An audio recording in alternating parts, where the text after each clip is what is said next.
In today's episode of Spiraling Up, we're going to play a game of Would You Rather with Matt Tait, the CEO of Decimal. And then, what is one trend that CMOs are talking about? We're going to find out, and our team is going to debate. Welcome, everyone. This is Spiraling Up with Hinge.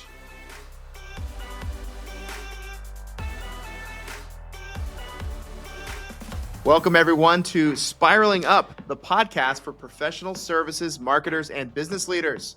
My name is Austin McNair, and as always, I'm joined by my colleagues and co-hosts, Mary-Blanche Kramer. Hey, MB. Hey. And Joe Pope. What's up, Joe? I love how the show notes say that I'm supposed to have dance and energy when we come into this piece of the show. Let's see your dance and energy.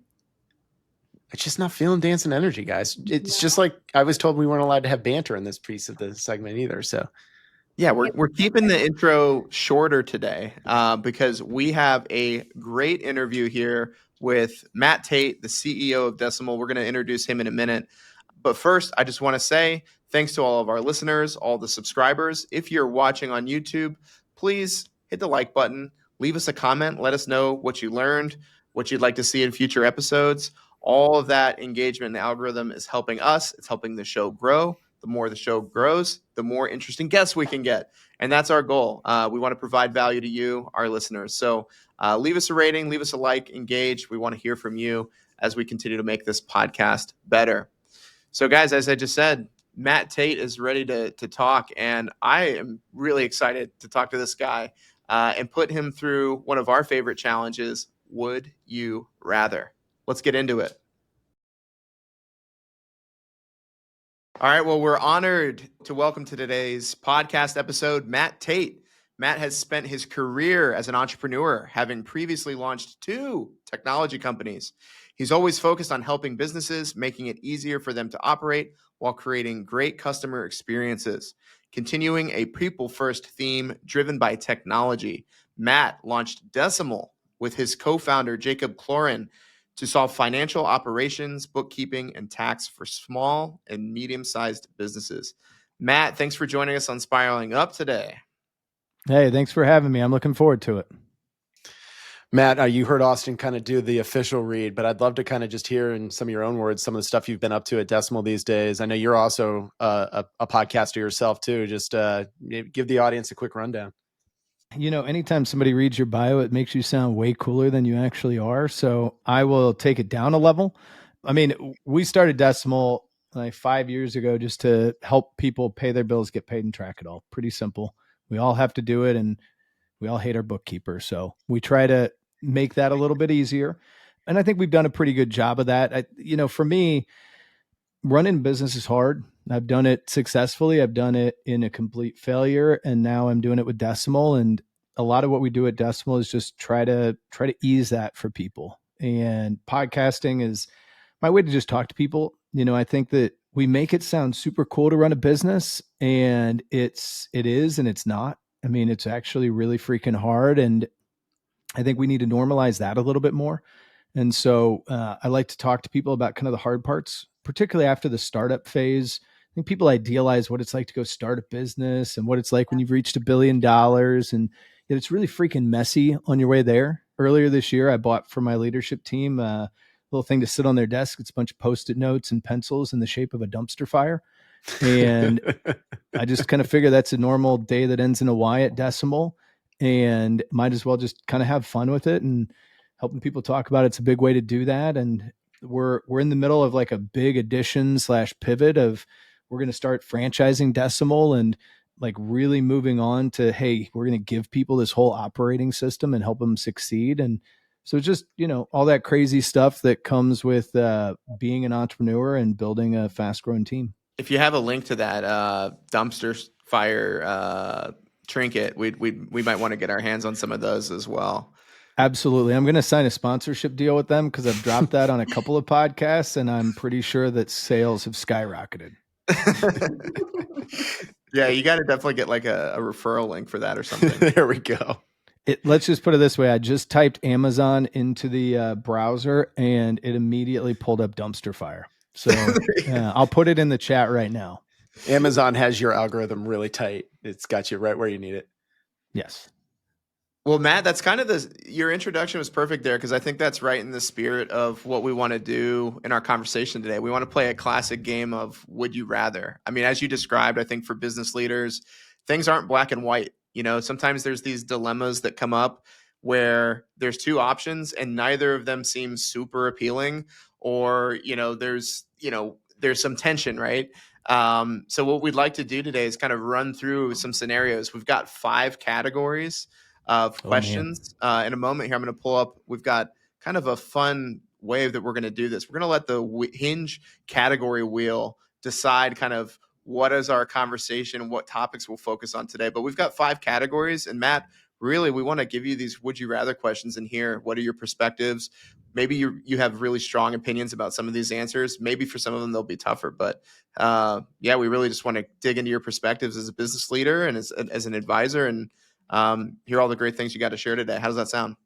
Awesome. I'm looking forward to it. I don't have any strong opinions.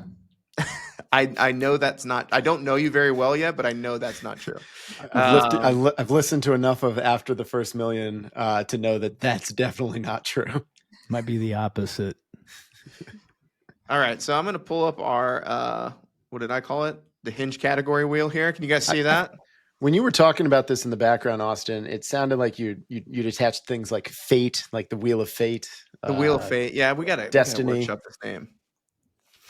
So, I mean, we've got it here. We're not, this is not a prepared list of questions. We did not send these to Matt ahead of time. He has no idea what's coming. That's kind of the fun of the challenge here. So, without further ado, why don't we dig in and see what our first would you rather question is going to be?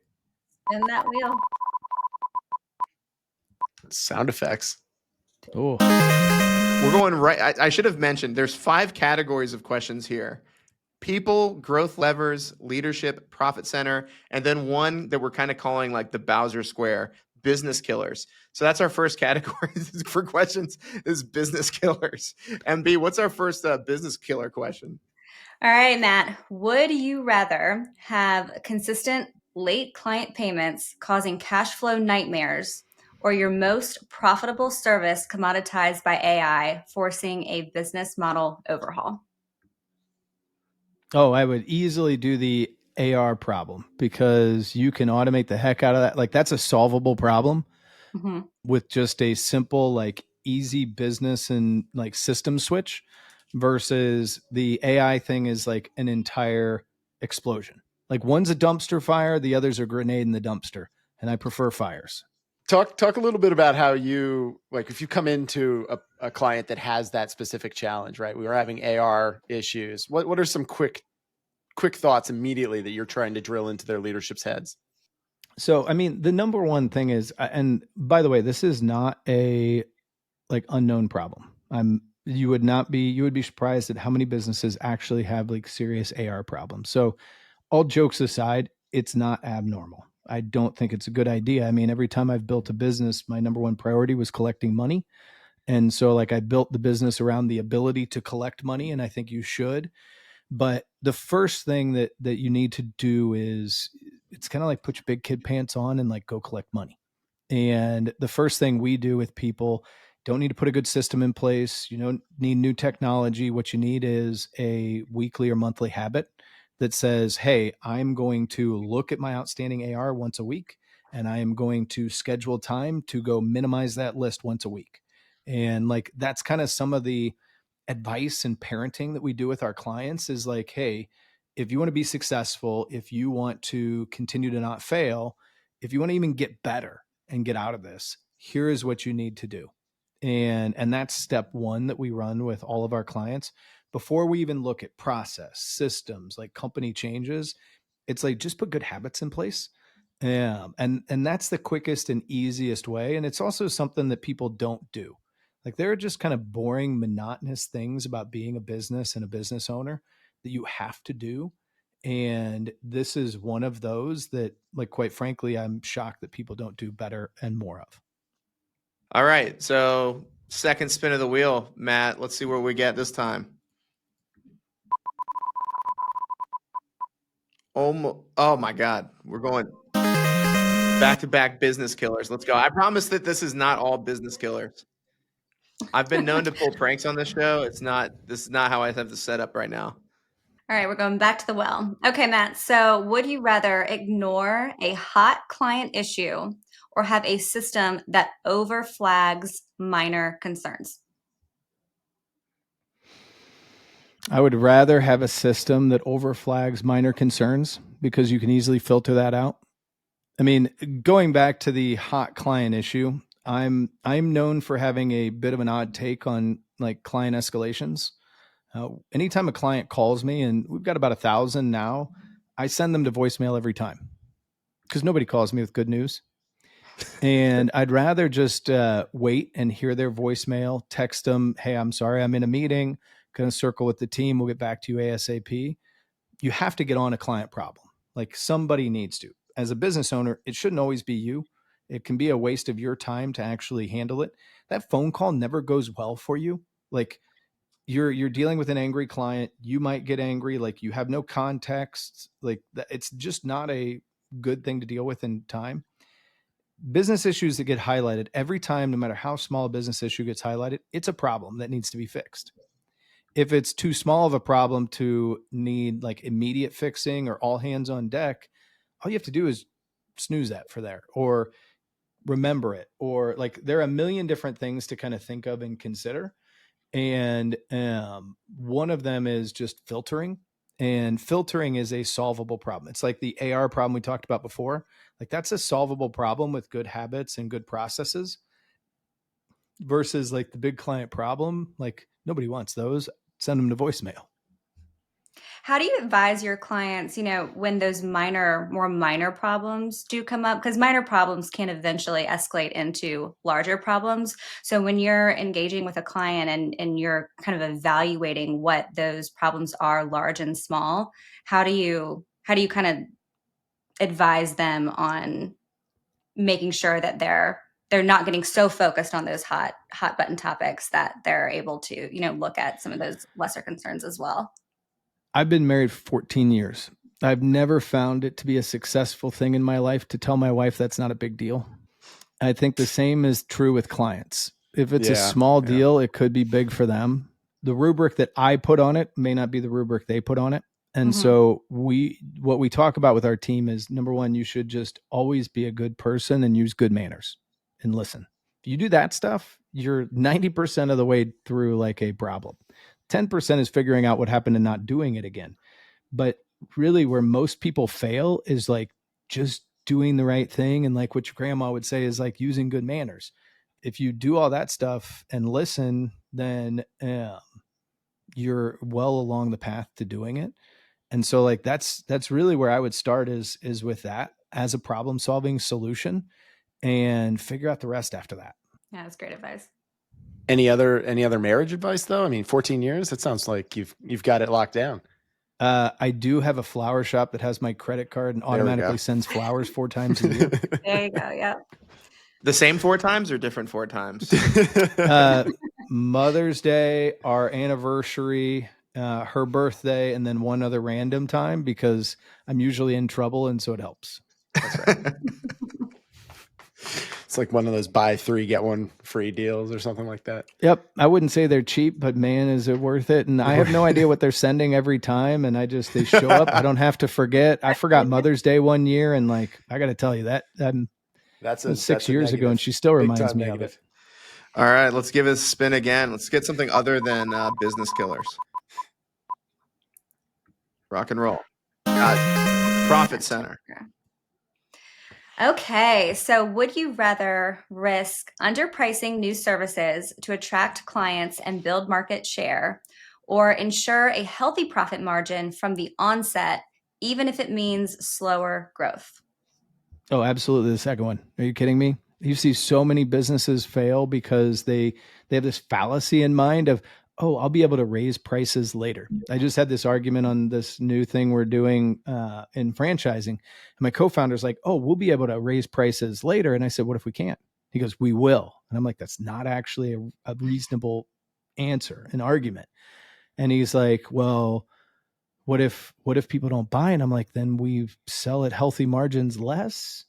I'll take the profit every time. And I think that that's the failure that most businesses have. Like the single biggest business killer is running out of cash. You run out of cash because you do things and don't understand your business. You do dumb things, or you think you're profiting and you're not. And to me, revenue should never be what you chase. Profit should be what you chase. And so I would always start with like good, healthy fundamentals and go slow well. Do you feel like that's kind of like that there's a lot of cultural narratives to the kind of the opposing end to that? Like I hear, a lot of it's kind of like joking about like, oh, our company is pre-revenue, all that kind of stuff. Like, do you feel like there's like a cultural expectation on business leaders and entrepreneurs to kind of try to go the more aggressive route and, do that whole method of raising prices later? Or, you're a business leader, you're an entrepreneur, you've founded a couple of different companies. Like, do you feel that pressure is out there? I think that there are good things for Main Street businesses to take from tech companies and good things tech companies should take from Main Street businesses. I think the problem is when we screw up which one we should take from where. Tech companies are all built on we need growth, growth, growth, growth, growth. And so that's where that fallacy comes from is, gosh, all these billion-dollar businesses, they're being built and they're not really profiting and their revenue is going up, but their profit's not. I can do that too. Well, the difference is number one, they're creating intellectual property that has an astronomically higher value than a widget or than a consulting engagement. And Right. so they've got some asset that you don't have. Number two, they have people willing to fund them to do that. Number three, I actually think it's stupid. And I think that most tech companies should actually try to build a reasonable business model. And we've talked to venture funds, we're venture backed. And we had one business that was like, you guys should grow faster. And I'm like, I'm growing at 3x. Like, no, I can't. They're like, well, you should grow at 5x. And I'm like, no, that's a dumb idea. And here's why. They're like, could you? And I'm like, I could, but I'm not stupid. Like, I'd like to actually keep this business. We'll go back to the dumpster fire versus a grenade in the dumpster. Like, I'd much rather have the dumpster fire. And so I think that that's where that fallacy comes from. We've over idealized what it's like to be a tech entrepreneur, when in reality, like 50% of businesses fail before their fifth year in tech. It's like 90. Yeah. Yeah. They just don't talk about those ones, right? Because they're already on to the next one. No one wants to hear about that crap. I'm interested, Matt, as we spin the wheel of destiny or truth or whatever we want to call it. Maybe it's something that can come up in one of these further questions, but when somebody does or has already made that pricing problem, I'm interested for your thoughts on, obviously trying to change that price can be a challenge, but frankly, if you can't turn other levers to adjust profitability, how do you even market that or talk to that or change pricing from your perspective?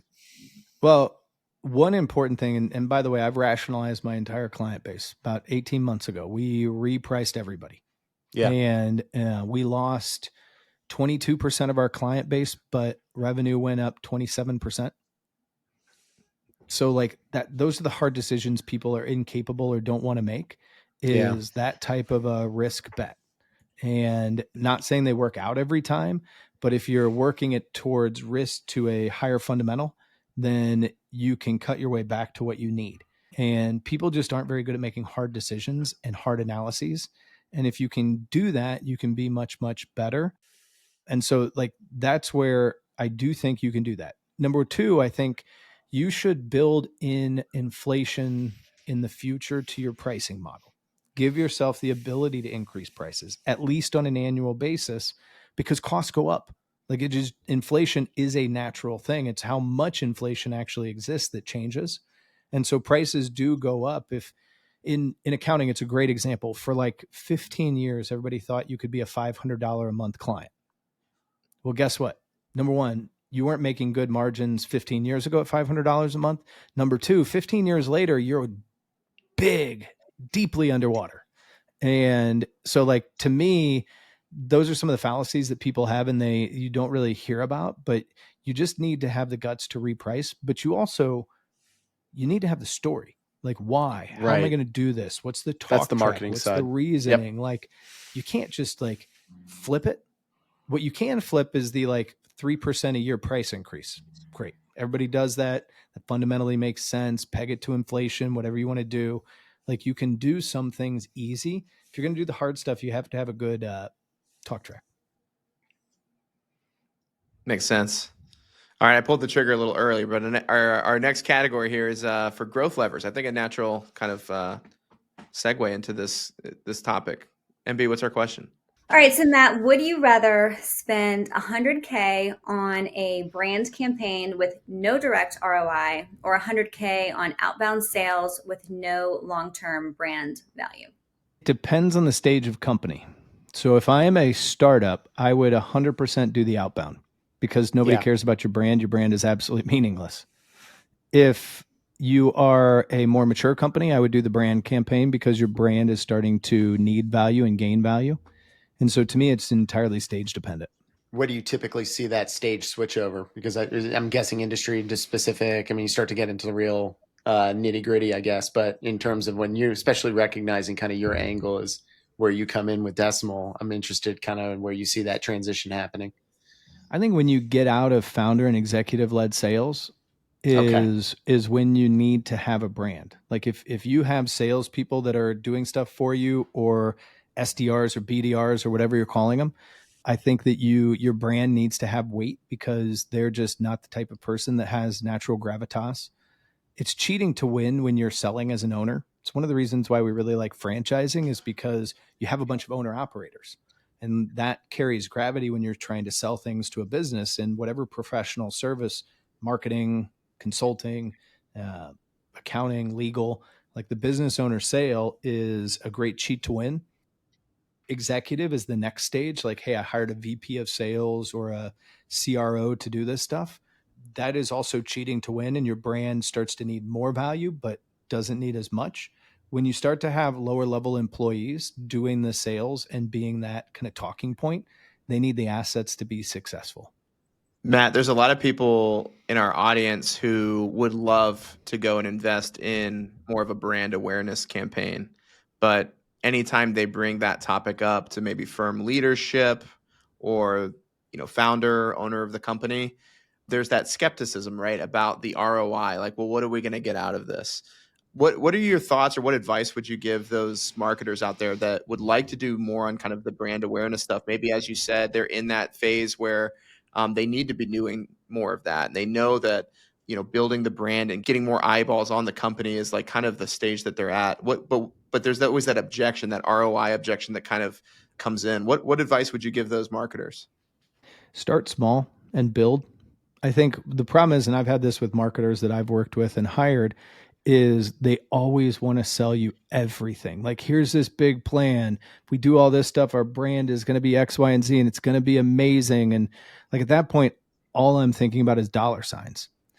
If you have hey, Matt, your personality is directly tied to the personality that we have as Decimal. It'd be great if you talked more. Why don't you hop on LinkedIn and do some posting? We'll help make it easy for you. We can give you some options, like to get you on a few podcasts every month or every quarter. We'll use the podcast to create video clips and stuff like that. Like, we have some things that are going to cost you some time, but they're not going to cost you much money. And as we start to see the value of your time creating an ROI, there are other things that we can do that cost money that can amplify that further. That to me is the winning strategy. I also think it actually works in today's like overly AI'd world. And like, that's what I don't hear from many marketers is marketers seem to want to apply dollar signs to an ROI. That's right. When as an owner, I'm actually very willing to apply like ROI to my time, and it's a cheap metric. So use that first. I don't know. Does that make sense? It makes such good sense. Honestly, Matt, the book that's over my, I guess, right shoulder. How does this work in terms of video?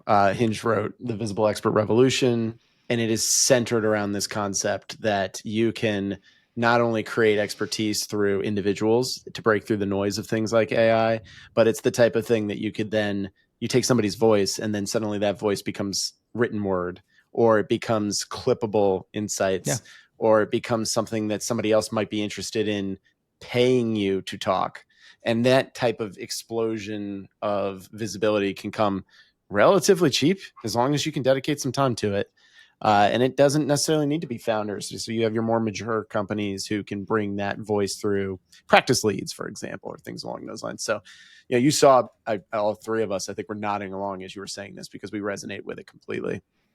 That was something that about a year and a half ago, my team approached me with.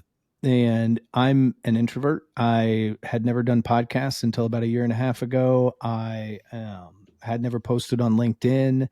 And it turns out that like my irreverent personality has a tendency to resonate with people, much to my wife's chagrin. You're up to 20,000 followers for somebody who's never posted on LinkedIn prior to last year. So I think you're a living proof example that this can work. It does work. By the way, life hack, if you're the CEO getting into this, tell your wife big announcements before posting them on LinkedIn. I continually fail at that. Or you end up on the best of LinkedIn feed, right? Where they just show all the parodies. Been there twice. All right, perfect. All right, next one. Let's keep it rolling. All right, another new category.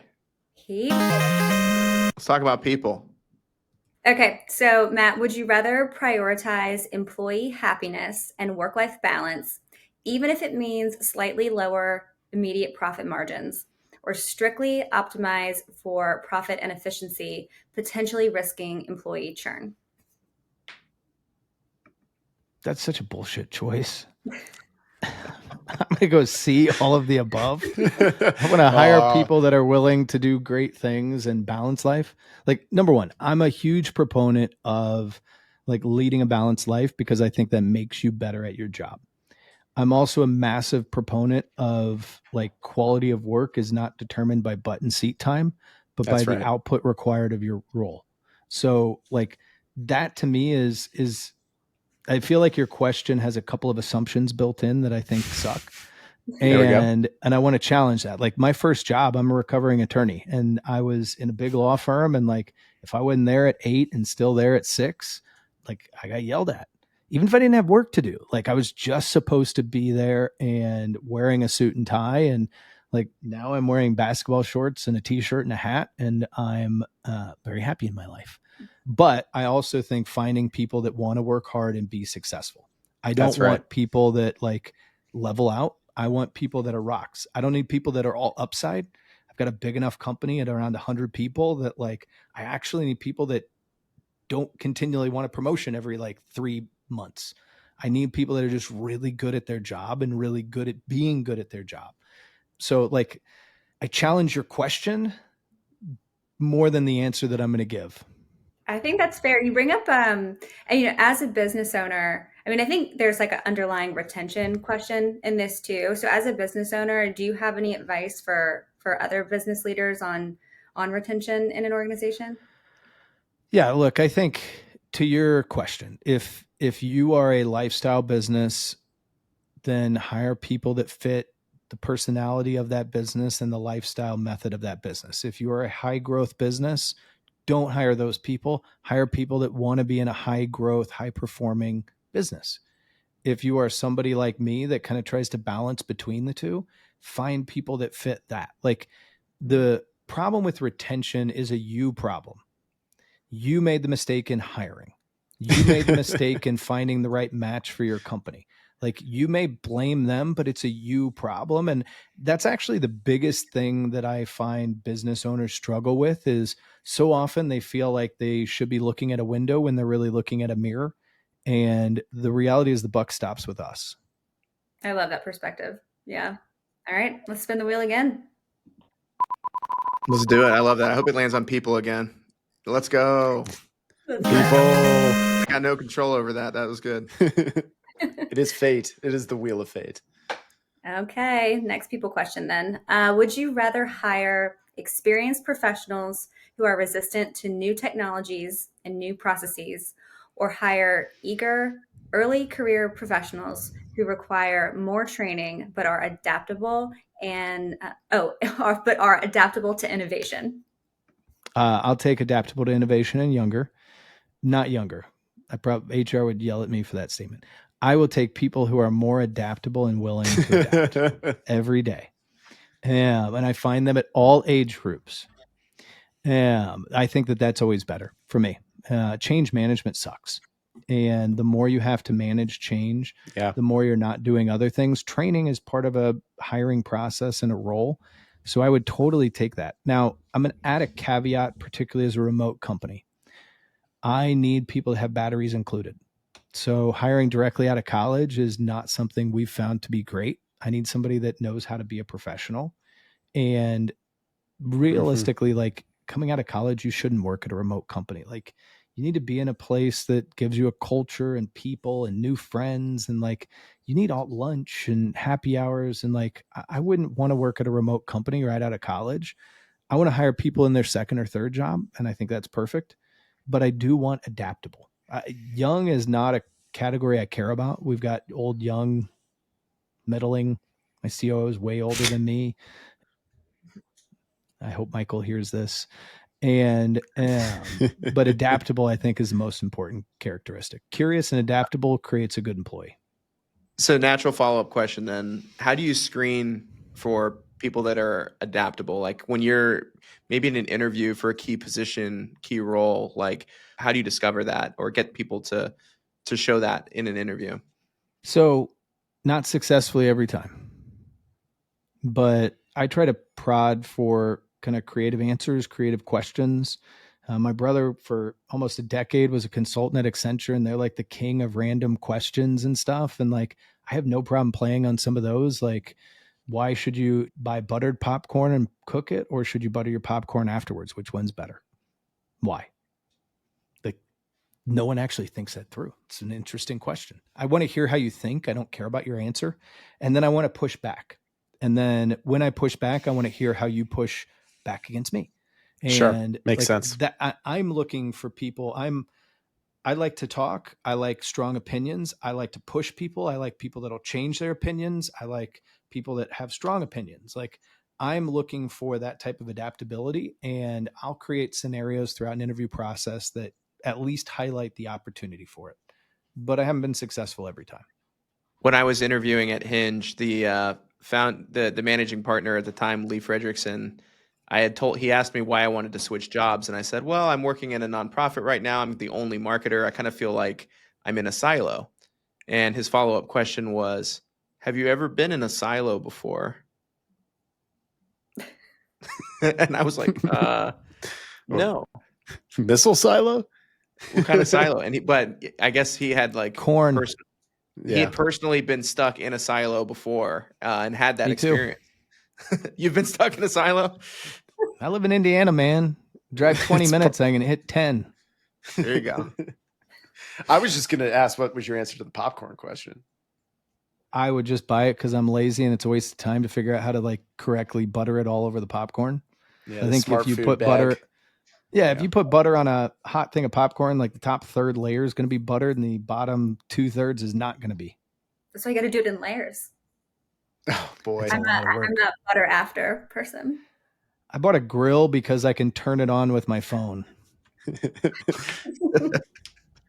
I think we got time for 2 more spins here. Let's see what we get. Ooh, 3 for 3 here. Close. Okay. Would you rather scale with a toxic high performer or fire them and take a major short-term revenue hit? Short-term revenue hit. Fire them, fire them, fire them. I keep saying it. I'm on repeat here. I hate toxic performers. I've had them. I've hired them. I've been around them. I've worked with them. The minute you get them out, everybody else improves. Yeah. Also, I have a feeling I've probably been one at some point. So. This one felt like, when we were prepping the questions, Matt, this one kind of felt like a layup. And I think a lot of the reasons is in professional services, we're selling expertise, we're selling trust, we're selling, I can't say selling relationships. And therefore, the minute you start to negatively affect the larger ecosystem with somebody who's truly toxic, those types of things get hurt so rapidly. And this is not an impulse sale, right? So when those things go downhill, you're in trouble. You can't market your way around that. I hear you loud and clear there, Matt. Matt, how do you feel about toxic clients? Fire them. I have I love firing clients because you want to know a great way to like shore up your culture. Fire a client everybody knows sucks. It makes everybody in the company happier. We've got this fun story that we would tell about when we first started. And there were 2 clients that I fired within like a 4-month period. One was one of our biggest, I think, 3 clients at the time. And he called the head of accounting, honey and sweetheart. And I was just like, dude, you can't do that. And he was like, man, things have changed. Like, no one used to care about that stuff. And I was like, they cared. They just didn't say anything. And I'm like, you're still an asshole. You're fired. And then the better one was we had a group of pastors that advised pastors on how to run more profitable churches. They were clients. And the head of this group was talking to his accounting manager, and he berated her. He went off on her. He belittled her. Like, he made her feel terrible. She cried. Her boss called me and was like, told me what happened. I was like, send me the call recording. We record everything. I watched it and I was just like, this is terrible. I emailed the guy and I was like, hey, heard you had a tough call with so-and-so, like, really sorry. Would love to hop on a call really quickly and make it right. Do you have a few minutes? He's like, sure. Like, this guy's expecting me to give him money back and all this stuff. I had the video queued up. I played it for him. And I was just like, your family and your church would be extremely disappointed in your behavior. It's unacceptable. And if your kids saw this, every good piece of advice you ever gave them would be questioned. Like, you're a terrible human being and you need to go spend time on your knees in your church praying. And by the way, you're fired. And by the way, that whole call was recorded. I didn't say anything to anybody. I posted that call in the general Slack channel, and I didn't say anything. I just posted that caption. Call, nothing at all. And it was one of the greatest things. People still talk about it. Oh yeah. I love that. Matt, you got time for one more with us? Yep. Let's do one more. All right, let's do it. Last one. Maybe we'll get leadership. We haven't had a leadership question yet, but nope. No leadership for you, Matt. Just one more here on growth levers. I'm bad at leadership anyway, so we're good. All right, Matt, would you rather expand into new emerging markets or deepen expertise in established niches? Once again, I don't like the assumption. Like, yes to both. Depends on when in the stage of a company. The earlier you are, the more I think you should be good at few things. The bigger you are, the more I think you can expand your surface area and aperture. I think where companies struggle is when they're small and they decide, hey, we're going to keep trying new things. And then they become bad or mediocre at all of it. Yeah. I think the smaller you are, like, crush one thing. And then when you're crushing that and it's repeatable in both its execution and growth, move on to another thing. Or test a few things to figure out what you should move on to is probably the better way to do it.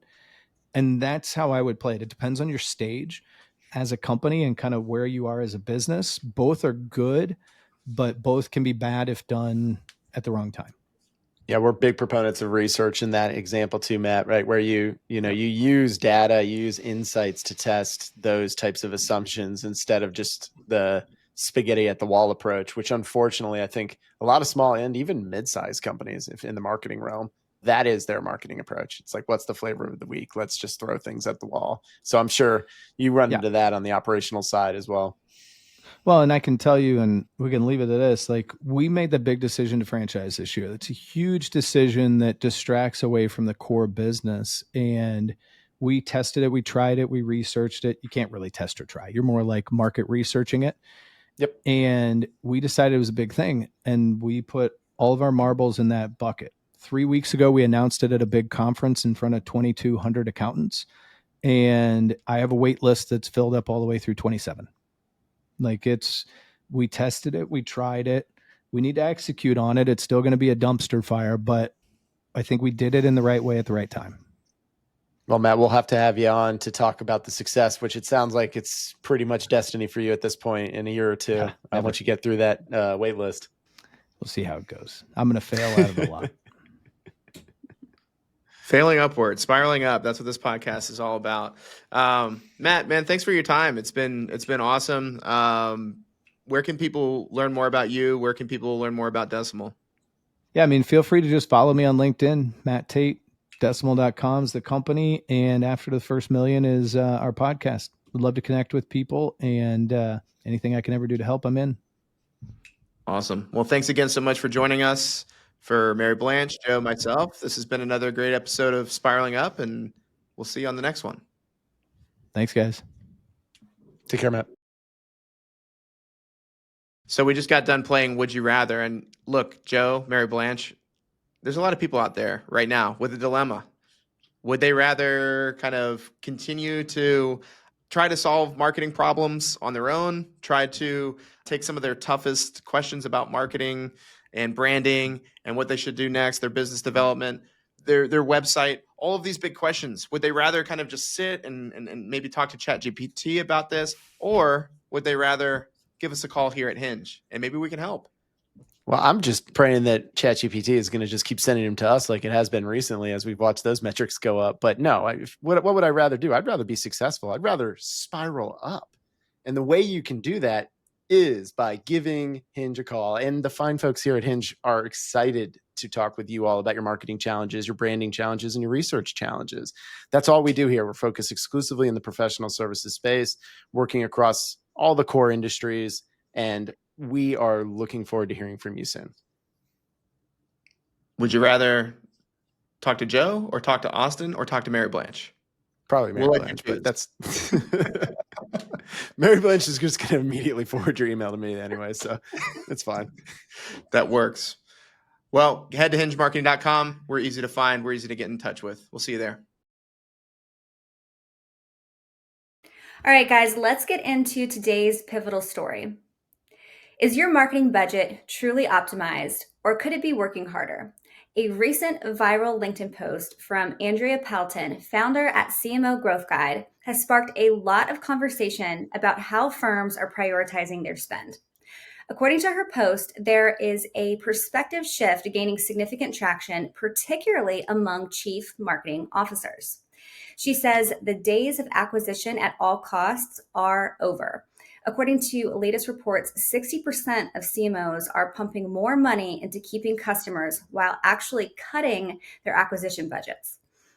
It costs nearly double to acquire customers compared to just 2 years ago, and a 5% increase in customer retention can increase a company's profitability by 75%. One CMO friend put it perfectly. We finally realized we were just filling a leaky bucket. Austin, what are your reactions to this perspective? Are you seeing this shift towards retention play out with the clients that you work with?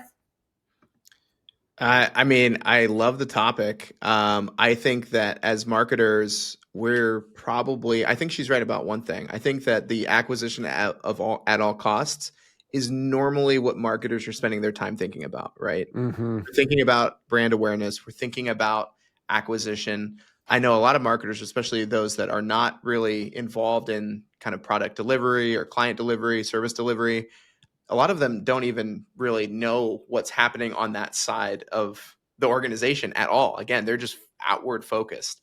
And so I think, yeah, I would agree that I think it's an interesting trend that she's highlighting that, yeah, CMOs are having this conversation that marketers need to start paying attention a little bit to what's going on that side of the house. And maybe there's some strategies to implement.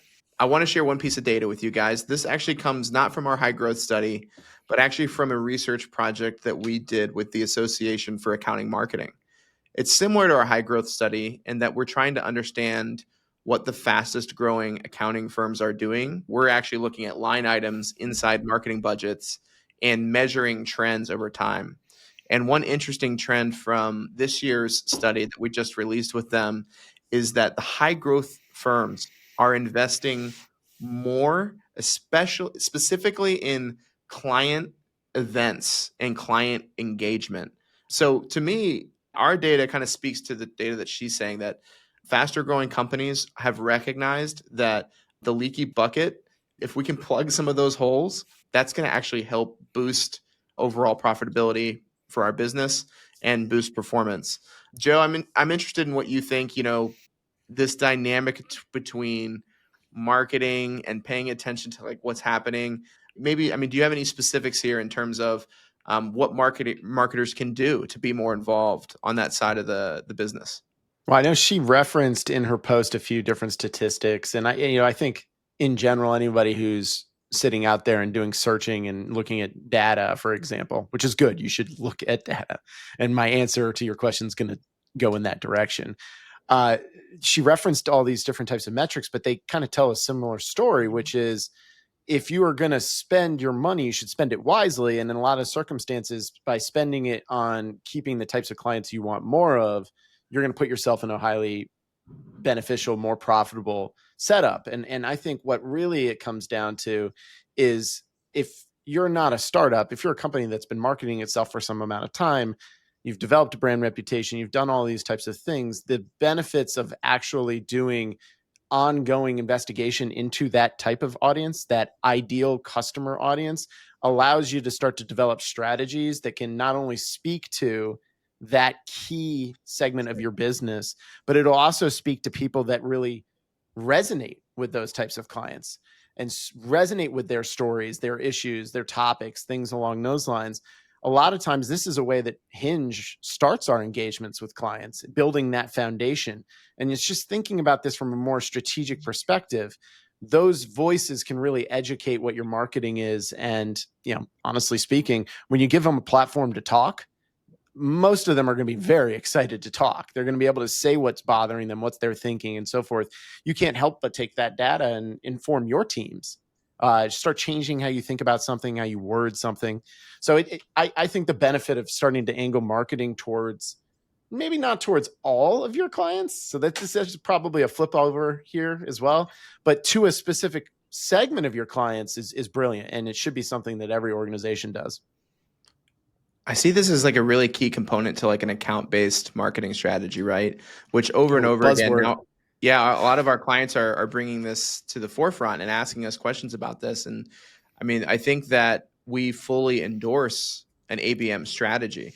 The challenges with ABM though are that if you don't have like a tight feedback loop between the people that can help fulfill kind of more some marketing materials or nurturing campaigns, or help put on like a great client appreciation event, like if you don't have a feedback loop that's connected to a strategy, right? Like first of all, let's talk about the strategy, like the ABM layer of identifying the accounts that we're talking about and everybody being on the same page about those. But then beyond that, like, are the account owners talking and communicating with marketing, with design, with people that can help fulfill these things? That takes a lot of coordination. And I think for a lot of professional services firms, that level of coordination is not sharp enough yet. But I think to the spirit of what Andrea was saying, right? CMOs being at the kind of the highest, most strategic levels of these organizations, they're starting to think about that, right? They're starting to think about things like account-based marketing. And it's not just a fad or a trend. It is a mechanism for really securing more performance out of the organization. Because as she mentions, it's way more expensive to go find new clients than it is to keep the ones that you have. Keeping them happy, upselling, cross-selling, all that stuff is super important. And as marketers, we're really good at that stuff. And so we want to have a role in that. So if any advice I'd give is start to learn about this topic if you haven't already. And look at your own marketing spending and ask yourselves, well, how much are we dedicating anything to nurturing relationships with our current clients? Even if it's just like, hey, it's holiday season, let's send out some gifts, send out some thank you notes, let's send out this. Like if none of that is happening, there's probably an opportunity on the table. I mean, we sent out bottle openers because Hinge is opening more than doors these days. And that was our holiday gift. But I mean, on top of that, Austin, I think that personalization piece really stands out to me. That in-person piece that you were referencing from the AIM Association of Accounting Marketing, what came up in that research report, this idea is, as we've come out of the COVID days, if you will, as we've start to, in a sense, return to normal in terms of bringing in traditional business development and marketing tactics, clients are the perfect avenue of which to angle some of those types of efforts, because they're happy clients, specifically ones that fit into a neat bucket, the types we want more of. They can very likely be your best referral sources. As folks leave and go to another organization, or additional aspects are coming to play, things like mergers and acquisitions and things along those lines, if we are putting a lot of effort into this, and we are putting a strategic mind towards this, the benefits should be quickly apparent. Mary-Blanche, any I don't know, thoughts? Mary-Blanche, how did we do? Did we kill this? Like, did we talk this out? You killed it. Slay. All right. So tell us in the comments, what's one way that you're focusing on your current clients? What kind of initiatives, marketing programs have you seen to be successful in improving client retentions? We want to know. And on behalf of myself, Mary-Blanche, Joe, this has been another great episode of Spiraling Up. Thanks for tuning in. Leave us a like, subscribe to the channel, and we'll see you on the next one. Thanks, everybody.